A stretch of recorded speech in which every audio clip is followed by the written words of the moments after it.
In 3 minuti il TG del quotidiano La Nazione Siciliana. Al via la manovra da 160 milioni. La terza manovra economica dell'anno all'Assemblea regionale dovrebbe essere approvata prima della chiusura estiva. Ieri pomeriggio è scaduto il termine per gli emendamenti. Al netto degli stanziamenti per i comuni, per i consorzi di bonifica e per altre questioni di rilievo generale, dovrebbe esserci molto spazio per le richieste dei gruppi parlamentari e dei singoli deputati, nella speranza che si occupino di sviluppo e non di sagre. L'Europa può finanziare la parte ferroviaria del ponte. La commissaria europea ai trasporti Adina Vălean, in risposta ad un'interrogazione, conferma quello che tutti sanno e che i partiti e i comitati contro il ponte sullo stretto tendono a nascondere, cioè che la Commissione europea può finanziare, oltre a studi per i progetti infrastrutturali, anche tutto quello che riguarda la parte infrastruttura ferroviaria del ponte. Smentiti quindi ancora una volta i nemici dell'opera.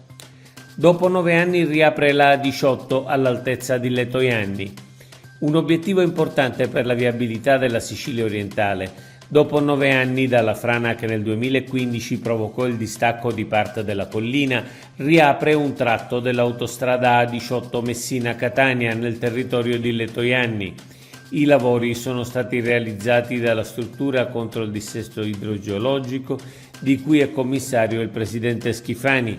Presente alla riapertura l'assessore Aricò. Eruzione a Stromboli, Galluzzo chiede un fondo regionale.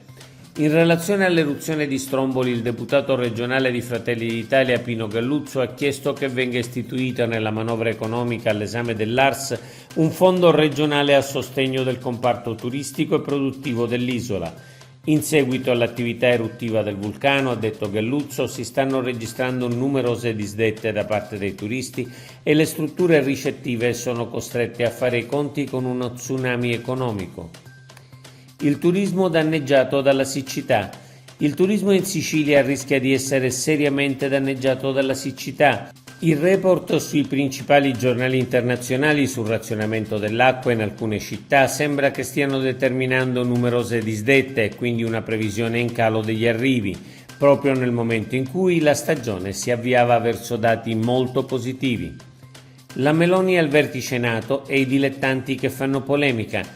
Una volta non sarebbe successo, proprio mentre la Meloni rappresentava l'Italia al vertice NATO e si dichiarava giustamente fiera di aver inviato sistemi per la difesa antiaerea all'Ucraina, un dilettante deputato leghista, dimenticando la differenza tra aggressore e aggredito, la attacca chiedendo di interrompere l'invio di armi.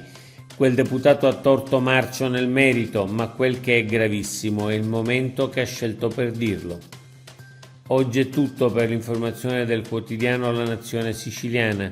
Il nostro sito è www.lanazionesiciliana.eu.